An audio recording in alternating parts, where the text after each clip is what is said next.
Welcome back to Flint Creek Transport. My name is Justin. I am just outside my office here in New York City. Hope you guys can see it up there. Alright, I'm messing with you, just kidding. So, got to spend a little time with my wife downtown New York City for the weekend, and now I get to head out and look at a truck. There's somehow, some way, there's always some rhyme or reason that I gotta do a little bit of work on a trip. I don't know how it works out that way, but on the way down here, well, actually this past week, a guy texted me and said, hey, I got a truck for sale. It was kind of something I was looking for. So I was like, you know what? It's only about an hour and a half or 2 hours from the city. While we're down here, I just kind of head over there and check it out and then head back north. So that's what I'm doing today. Let's go check out this truck.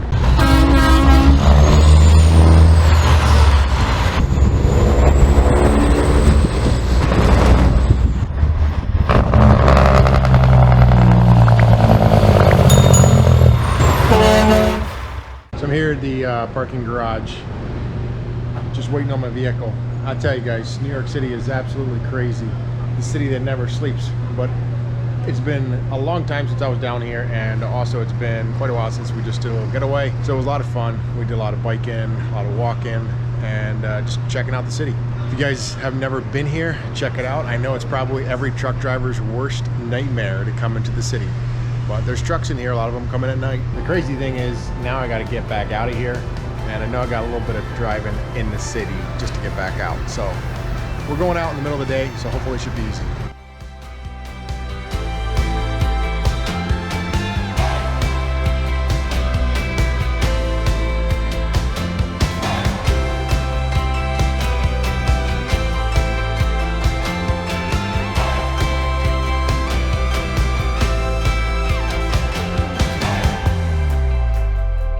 Well, here they are. Did I say I was going to look at a truck? Actually, I'm just looking at one. You can about guess which one. It's even our colors.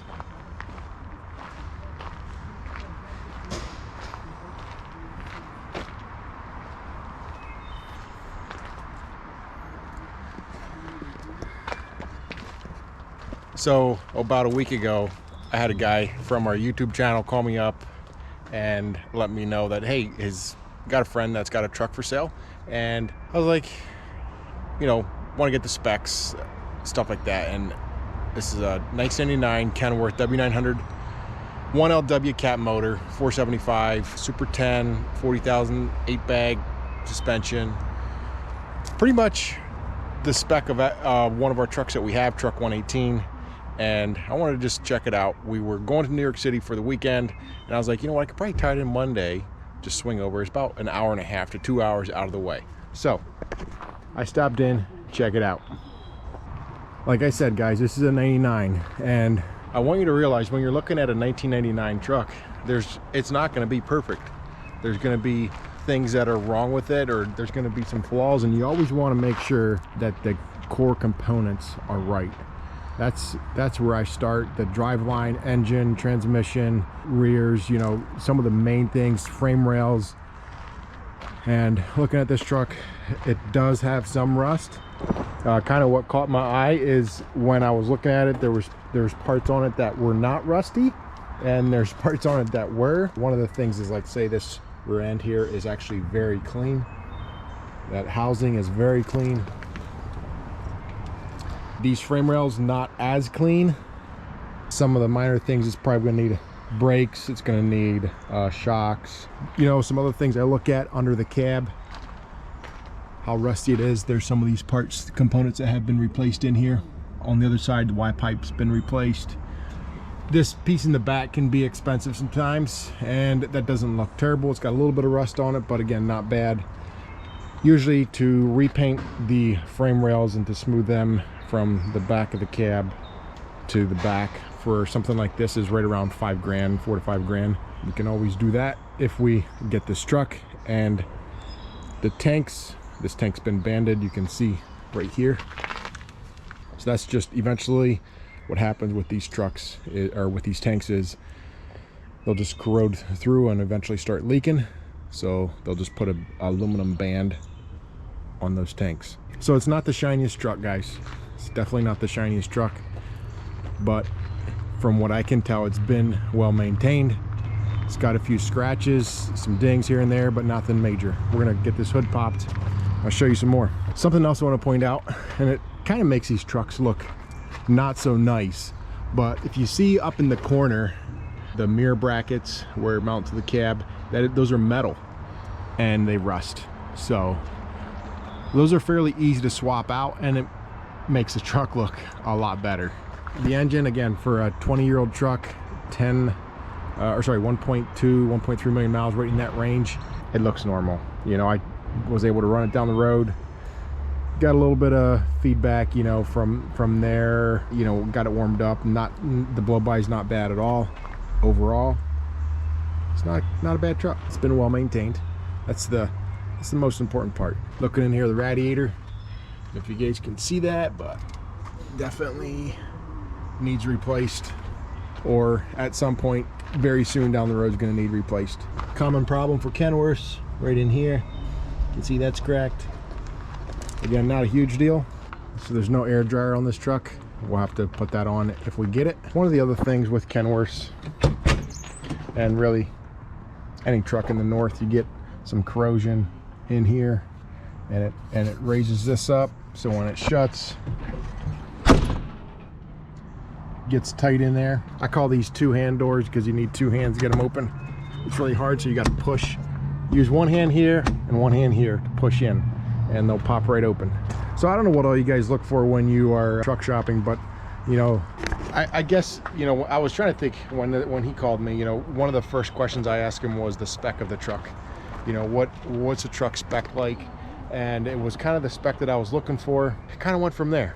So then I started asking, you know, about the engine, you know, what was done to it, you know, when things started getting replaced, you know, how it was maintained, and he got a lot of pictures.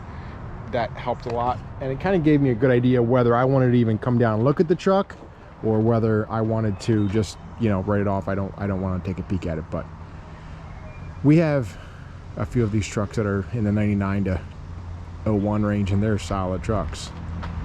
So inside the cab, I can't forget, I gotta show you guys inside the cab. That's kind of one of the last places, not the last place I look, but it will tell you a lot actually in the cab. But again, like I always start with the engine, the driveline, the specs, making sure stuff like that is good, and then you start looking at some of these other things.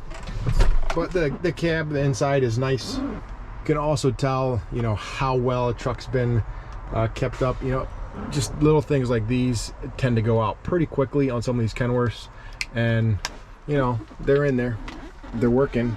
That one is not, but just there's little things that whoever ran this truck, it wasn't terrible. He kept it half decent. The floor's bubbled up a little bit, especially when you're looking at a truck in the north. Another thing is like this fuse panel, so there's no cover on this box. That's not good, and maybe it just came off sometime recent. But in there, kind of look for corrosion. In these frame rails too, sometimes where these connect to over in there, that frame rail can corrode, but I'm gonna be a grease bomb until I ever, you know, get in there to look at that cross member. But from what I can see, it looks decent. It's hard to tell, but pretty much a lot of this stuff, like airbags, a lot of that's little minor stuff that can get replaced fairly easy. But yeah, that big cross member in there, we already had to replace some of them. They crack, or not so much the cross member, but the plates that cross member attaches to. Some of the trucks had what we call the older suspension, which would have been just like a round bar, a rod here. This is basically like it's an updated suspension that they put the new flat plate in there. Look at the springs, you look at a lot of different things on these trucks, and a lot of times till I get done looking at it, I'm almost dizzy because I go around and around. You can't just go down one side and look at it and say you're done. You know, it's something that takes a little bit of time. My wife is with me today. She's like, you're gonna be there for like 2 hours. I'm like, 30 minutes, 45 minutes, I should be done. I'm here an hour. I'm here more than an hour. But that's part of looking at trucks. There's a lot of things to figure out, and then it's like always that gamble that you take of, let's say you do buy it, something goes bad, it's like, man. But these cats, they've been very good motors, and we just need a truck. We don't need something that's going to be running to Texas and back. This is going to be a local truck, something our guys can work on, and we need something dependable. We need something reliable, something that is not going to be causing a lot of issues. And these trucks have been great. So this truck does not have a wet line on it. It did at some time have a pump to run one of those big tankers over there, blower or whatever they call it. They took that off and sealed off the transmission. That red Peterbilt over there's got a cat in it, and that truck is for sale. I don't know if it'll still be available till you guys, when you guys are watching this video or not, but it is for sale. There's always cosmetics on these trucks, little things like I was talking about the mirror brackets. This is missing a bar, and then the air horn cover. In reality, this is still a solid truck. It's got a lot of life left. By all means, not perfect, but we'll get the job done for somebody. We'll see what deal I can work out with them. If I get this truck, it'll probably be one that we send up to our Rochester location. Like I said, this does not have a wet line on it, so they just need a truck up there to pull flatbed, and I'm gonna send it up there. At least for now, we won't put a wet line on it. We'll just send it up there. They can do flatbed. They really don't put that many miles on up there. It's more so running flatbed to a job site, and then they park for, could be 30, 45 minutes till they get the load unloaded, and then back to the store again. So not a lot of miles and not going that far. Just dependable is what we need. So the other thing with this truck, guys, this is well over 20 years old. And one of the things you want to do is count the cost beforehand when you're still looking at the truck. Is it worth putting the labor into it? You know, like this truck, it's going to need a radiator at some point. It's going to need shocks. It's going to need brakes. There's just some little things that's going to need, but overall, it's still a solid truck. You know, am I going to be changing out the pipes? You know, some of that. Probably not right away. They're still looking pretty good. So, and I look to it what I'm going to do with the truck. If I was running to Texas, it'd be a little bit different. I'd probably do a bit more work to the truck. But again, you got to figure in those costs. How much you want to put into the truck, downtime, how much does that cost you, things like that. So don't blame the seller for selling you a high-priced old truck. Take a look at it beforehand, figure out, you know what, if I want to paint the frame, it's going to cost me X amount. If I want to replace the shocks, you know, I could come up with a complete list of things this truck needs. I mean, there's no perfect truck out there. I look at what it's going to need. It's going to need some things, and then I say, I make an offer. Here's what I'd pay for the truck, and we go from there. So, on that truck, I've weighed the options. There's risk. There's so many different things with buying a 20-year-old truck, 20-plus-year-old truck. You know, you just got to do some math. You figure out what it's going to cost you to do certain things or to replace certain things. So in doing that, I decided I'm going to buy the truck. To me, it seems like a good price, and we're going to head out. I'm already back in my office, obviously. We're going to head out here this next week and go pick it up, and I'll get you guys more details on the truck, so stay tuned. Thanks for watching, guys. We'll see you in the next one. Peace out.